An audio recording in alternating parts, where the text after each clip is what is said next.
चायनाच्या Sichuan राज्यात एक छोटंसं गाव आहे आणि त्या गावाचं नाव आहे ॲक्युलियर. आणि तेथील छोटे मुलं आणि मुली एका बांबूच्या सीडीवरून 800 मीटर दररोज वरी चढून शाळेला जातात.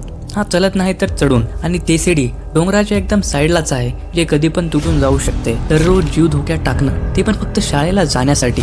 ते याच्यामुळे कारण फक्त तेथे एकच शाळा आहे.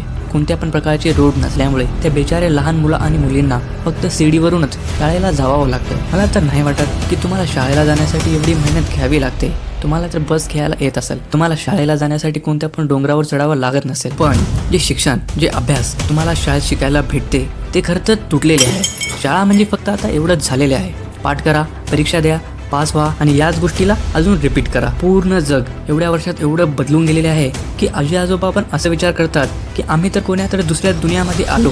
म्हणजे एवढं जग बदललेले आहे. पण आपलं एज्युकेशनल सिस्टम एवढ्या वर्षामध्ये जसं होतं सेम ते तसंच आहे. त्याच्यामध्ये काही पण चेंजेस झालेले नाही. क्रिएटिव्हिटी आपल्या देशातून खतम होत चाललेली आहे. जरा या ॲनिमेशनला बघा, जे AIB वाल्यांनी बनवलेले आहे. मी खूप चांगल्या पद्धतीने एक्सप्लेन करत आहे की कसं आजकालच्या आपल्या एज्युकेशनल सिस्टममध्ये लेकरं मॅन्युफॅक्चर होत आहे एका रोबोट वाणी. शाळा म्हणजे काय असतं? बेल वाजली तेव्हा शाळेत जा, बेल वाजली तेव्हा एक काम करा, बेल वाजली तेव्हा ते काम करा, याला फॉलो करा, त्याला फॉलो करा. या सगळ्यात रोबोटिक सिस्टमला फॉलो करा. जर तुम्ही मॅथमॅटिक्स किंवा सायन्स या विषयामध्ये जर खराब असाल तर परीक्षेच्या वेळेस तुम्हाला काय आणि कसं वाढत असेल हे तर मला तुम्हाला सांगायची काही पण गरज नाही. तुमच्या आई वडिलांना हमेशा खराब मार्क बद्दल कंप्लेंट्स भेटत असतील. पण जर तुम्ही डान्सिंग, ड्रॉइंग किंवा क्रिकेट किंवा इतर कोणते पण स्पोर्ट्स, म्युझिक अशा गोष्टीमध्ये जर खूप चांगले असाल तेव्हा तुमच्या पॅरेंट्सला काही पण चिंता राहत नाही. ते तर या कोणत्या पण गोष्टीवर ध्यान पण देत नसतील आणि म्हणत असतील अभ्यासाकडे लक्ष दे. हे सगळे पण तुमच्यासाठी खूप मोठं करिअर ऑप्शन राहू शकते. पण कोणी पण आपल्याला या गोष्टीवर ध्यान द्यायला सांगतच नाही. सिंपल गोष्टीमध्ये जर सांगायचं असेल तर शाळा खरं तर तुमच्या टॅलेंटची व्हॅल्यू करत नाही. आणि हे जे एज्युकेशनल सिस्टम आहे हे या गोष्टीला मानत नाही की सगळ्यांमध्ये काही ना काही वेगळं टॅलेंट असतं. एक काम असं आहे जे तुमच्याशिवाय कोणीच करू शकत नाही आणि ते आहे तुमचं टॅलेंट. काही विद्यार्थ्यांमध्ये वेगळंच डिफरन्स टॅलेंट असतं आणि काही विद्यार्थी अभ्यासामध्ये पण खूप हुशार असतात. त्यांना अभ्यास करायला खूप आवडतं आणि त्यांच्यासाठी शाळा एकदम बरोबर आहे. पण त्यांचं काय, ज्यांच्यामध्ये काहीतरी वेगळं युनिक अलग टॅलेंट आहे, ज्यांना वेगळं काहीतरी करायचं आहे. अल्बर्ट आइन्स्टाईन म्हणत होते, everyone is genius, but if you जज a fish by its ability to climb a tree it will live its whole life believing that it is stupid. जर तुम्ही एका फिशला बघून हे म्हणत असाल की हे झाडावर चढू शकते की नाही तर कसं चालेल? जर फिश झाडावर चढू शकली नाही तर तुम्ही म्हणाले फिश स्टुपिड आहे. पण असं थोडीच असतं. फिश जर पाण्यामध्ये पोहू शकत असेल तर तिचं टॅलेंट तर पोहणं झालं ना. ते बघा ना, तिला झाडावरती चढायला का म्हणत आहात? या कोटला तुम्ही स्वतःवर मॅच करून बघा. शाळेमध्ये तुम्हाला एक नॉर्मल स्टुडंट म्हटलं जात असेल आणि कदाचित कधी कधी स्टुपिड पण म्हटलं जाऊ शकतं. कदाचित त्या शिक्षकांना इतर कोणाला पण तुमच्या पोहण्याबद्दल तर माहीतच नसेल. आणि शाळेत बेसिकली हेच होत असतं. टॅलेंटला मारा आणि एक सेट केलेल्या सिस्टममध्ये स्टुडंटला टाका, त्यांच्यावर डिग्रीचा एक स्टॅम्प लावा आणि पुढे ढकला. याच्यामध्ये करोडोचा फायदा होत आहे या एज्युकेशनल इन्स्टिट्यूशनचा. आता मी असं म्हणत नाही की सगळे एज्युकेशनल इन्स्टिट्यूशन खराब असतात, पण जास्त करून तर इन्स्टिट्यूशन फक्त प्रॉफिटसाठीच येत असतात. त्यांना मुलांच्या भविष्याची काही पण चिंता नसते. बॅनरवरती तर लावून ठेवतात एका मुलीचा फोटो, एक बुक घेऊन असते आणि साईडला काहीतरी असं लिहितात, युअर रोड टू सक्सेस किंवा युअर ड्रीम्स कमिंग ट्रू. आणि खरं तर होत असतं कद्दू. मेन ब्रेन म्हणजे माणसाच्या दिमागामध्ये जे शिकण्याची कॅपेबिलिटी किंवा डिझायर आहे ते खरं तर खूप जास्त आहे. कोणासाठी पण काही पण शिकणं एकदम पॉसिबल आहे. पण मेन गोष्ट इथे हे आहे की शाळा आपल्याला हे सगळं करण्यासाठी रोखते. मी आता हे आरामाने पब्लिकमध्ये सांगू शकतो की मी जेवढं इंटरनेटच्या मदतीने फक्त एका महिन्यामध्ये शिकलो तेवढं तर मी माझ्या स्कूलच्या 15 वर्षामध्ये पण शिकू शकलो नाही. आणि इंटरनेटच एक अशी दुनिया आहे जिथून तुम्हाला जे पण शिकायचं आहे ते तुम्ही घरी बसल्या शिकू शकता. आणि ज्या प्रकारे इंटरनेट भारतामध्ये जेवढं स्वस्त झालं आहे ते तुमच्यापेक्षा कोणत्या पण वरदानपेक्षा कमी नाही.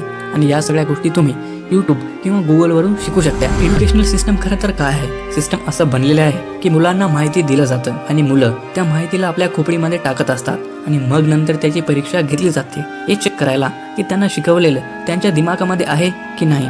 तर आता मेन गोष्टी तर हे आहे की परीक्षा म्हणजे झालं आहे रिकॉलिंग पॉवर. म्हणजे तुम्ही किती आठवण ठेवू शकता. परीक्षेच्या आधी तुम्ही त्या माहितीला बार बार वाचत्या आणि परीक्षेमध्ये जाऊन लिहून येत्या. पण परीक्षेच्या नंतर काय होते, तुम्ही त्या सगळ्या माहितीला विसरून जात्या. खूप साऱ्या स्टडीमध्ये आणि सर्वेजमध्ये हे माहिती झालं आहे की ज्या पण गोष्टीला तुम्ही पाठ करत्या आणि एक्झाममध्ये लिहून येत्या, मग एक्झाम संपलेल्या फक्त 3 दिवसाच्या मध्येच तुम्ही त्या पाठ केलेल्या माहितीमधील 95% माहिती तर विसरून जात्या.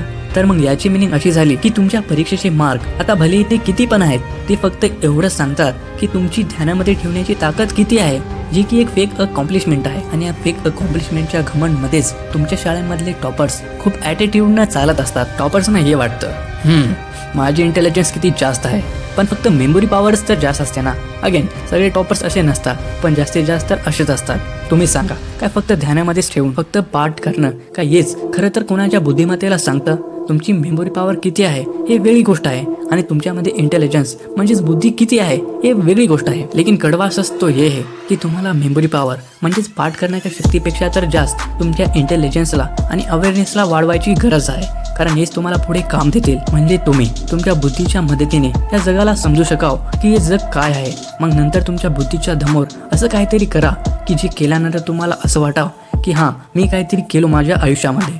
शाळेच्या माहितीला तुम्ही पाठ करत्या आणि हे तर कोणी पण करू शकते. मी तुम्हाला बार बार म्हणत आहे की एक अशी गोष्ट तुमच्यामध्ये नक्कीच आहे जी तुमच्या शाळेमध्ये, तुमच्या बॅचमध्ये तुमच्यापेक्षा चांगलं दुसरं कोणी पण करू शकत नाही. शाळेमध्ये शिक्षकांना मुलांना अभ्यासाच्या सोबतच त्याने क्युरिओसिटीबद्दल पण सांगितलं पाहिजे. ते क्युरिओसिटी म्हणजे प्रत्येक गोष्टीला समजून घेण्याची, अजून माहिती करून घेण्याची इच्छा. तुमच्यामध्ये शाळेच्या माहितीला सोडून पण दुसरं काहीतरी पण जाणून घेण्याची पण, माहिती करून घेण्याची पण इच्छा आहे.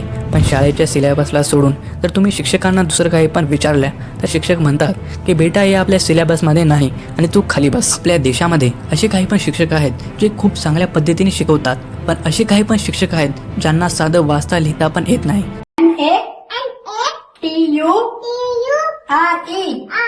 नटुरे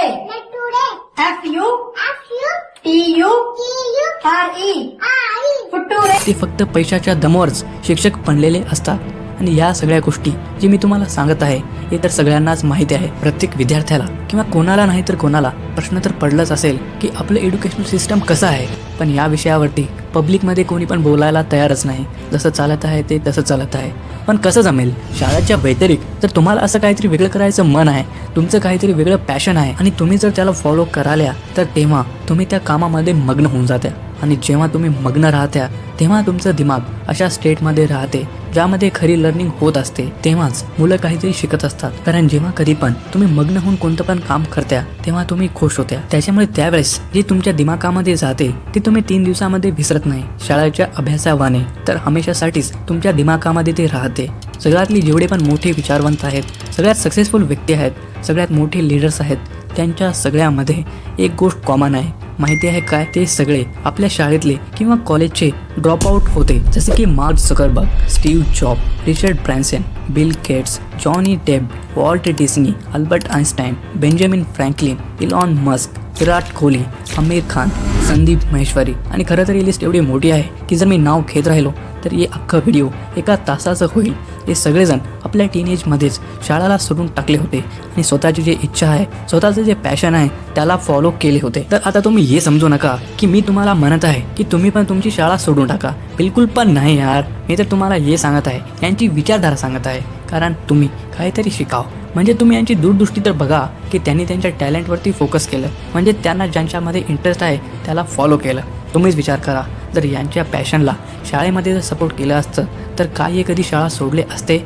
नाही ना. या लोकांना पण तेच फिलिंग आली ती तुमच्यामधील बऱ्याच विद्यार्थ्यांना येत असेल. ही फिलिंग की शाळा आमच्या इच्छाला फॉलो करू देत नाही, आमच्या इच्छाला रोखत आहे. त्यांच्या आयुष्यामध्ये असे काहीतरी इव्हेंट झाले आणि ते कसं तरी करून आपल्या शाळेला सोडून टाकले आणि आपल्या पॅशनला फॉलो केले आणि आज ते सक्सेसफुल आहेत. या जगामध्ये लाखो विद्यार्थी आहेत जे लाचार आहेत आणि या लाचारीमुळेच त्यांना या शाळेच्या सिस्टमला फॉलो करावं लागत आहे आणि आपल्या पॅशनला सोडावं लागत आहे. माझ्या या व्हिडिओचा फक्त एकच मकसद आहे की जे विद्यार्थी या सिस्टमच्या जाळ्यात अटकलेले आहेत ते अवेअर व्हावेत, ते जागरूक व्हावेत आणि थोडी पण काही पण करायची इच्छा आहे तर ते केलंच पाहिजे. ते गेमिंगमध्ये करिअर बनवायचं आहे तर थांबल्या का?